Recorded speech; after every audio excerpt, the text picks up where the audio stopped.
Өзгелер сіздің сырт келбетіңізге көз салмай, тек мінезіңіз бен тұлғалық қасиеттеріңізге мән береді деп үміттенбеңіз. Бір сөзбен айтсақ, киімге қарай қарсы алып, ақылыңызға қарай шығарып салады. Армысыздар, эфирде этикет бағдарламасы. Бүгін біз ер азаматтардың киім кию әдебін тілге тиек етеміз. Костюм кию жарты табыс саналады. Киім таңдаған кезде біз өз имиджімізді қалыптастырамыз және өзіміз жайлы мәлімет береміз. Іскерлік ортадағы ер азаматтар дресс-кодының ең ұтымдысы бизнес бест. Ағылшын тілінен аударғанда бизнес үшін ең үздігі дегенді білдіреді. Бұл гардеробтағы мерекелік киімнің түрі. Әдетте халықаралық деңгейдегі кездесулер мен іскерлік түскі астарға, корпоративті қабылдауларға киеді. Біздің бекіткен ережеге сәйкес мемлекеттік хаттама қызметкерлері мәртебелі меймандарды қарсы алып шығарып салады. Олар тек қана ақ көйлек кие алады. Жолаға бар сары, көк жейделерге тыйым салынған. Костюмнің түсі қара немесе көк болуы тиіс. Галстуктың түсі де күңгірт. Ақшыл галстук тек қана концерт, мерекелік шараларға киіледі. Қатаң ресми стиль мәртебені асырып, сенімділік пен кербездікті білдіреді. Ондай кезде түсі біркелкі, қара көк немесе сұр түсті тоқыма матадан тігілген сапасы жоғары костюмды таңдаған дұрыс. Жіңішке жолақты болса да тартымды көрінеді. Ал жейде киген кезде өзге түске назар салма, тек аппақ түсті таңдаңыз. Галстук қызыл түстің кез келген реңкінен бола алады. Жең бүкпесі бар және алтын не күміс қайырма ілгегімен тігілген жейделер әдетте өте сәнді көрінеді және талғамыңызды асырады. Ал туфли қара және лакталмаған әрі мұнтаздай таза болғаны дұрыс.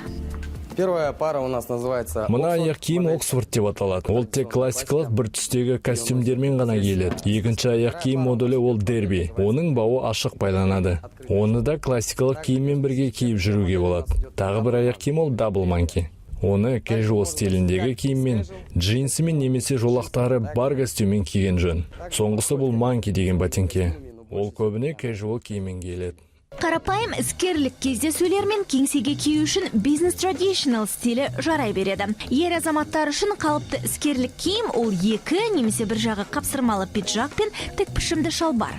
Міндетті элементтері костюмның қиып тігілген қалтасы, бір түсті жейде, түрлі жапсырма мен белдіктері жоқ тегіс аяқ киім. Галстуктың түсі жейдеден қанық болу керек. Оған ұсақ бұршақ салынса да рұқсат. Пиджактың жеңі білек сүйегіне дейін жеткені абзал. Ал жейденің жең бүкпесі 1-2 сантиметрден аспауы тиіс. Ал шалбардың ұзындығы алдыңғы жағынан баудың екінші сызығына дейін, арқы жағынан өкшенің ортасына дейін жетуі тиіс. Кеңеске құлақ түріңіздер. Шалбарыңыздың балағын қысқартқан кезінде алдың қысқарақ, ал артқы жағын сәл ұзынырақ етіп тігіңіз. Сонда шалбар сіздің бойыңызға құйып қойғандай көрінеді. Ер азаматтардың іскери дресс-кодының үшінші түрі бизнес casual. Алдындағыларға қарағанда бұл еркін стильге бағытталған. Мұнда классикалық костюмді қанық көк түсті блейзерге айырбастауға болады. Оны жапсырмалы қалталары мен металл түймелеріне қарап оңай ажыратуға болады. Сонымен қатар твит немесе барқыт матадан тігілген пиджак кисеңіз жарасымды көрінеді. Бұған чинос немесе хаки стиліндегі шалбар тамаша үйлеседі. Олар көбіне мақта, мата кездемесі немесе мақта мен басқа да жіптердің қосындысынан тігіледі. Қара көк, сұр немесе құм түстерді қолдансаңыз ұтылмайсыз. Тым тар емес, кеңірек шалбар кисеңіз тіптен тамаша. Мемлекеттік хаттама қызметкерлері сенбі күні де жұмысқа костюммен келеді. Ал басқа департамент өкілдері casual киіммен киюіне рұқсат беріледі. Бірақ оның түсі қошқыл болуы міндет.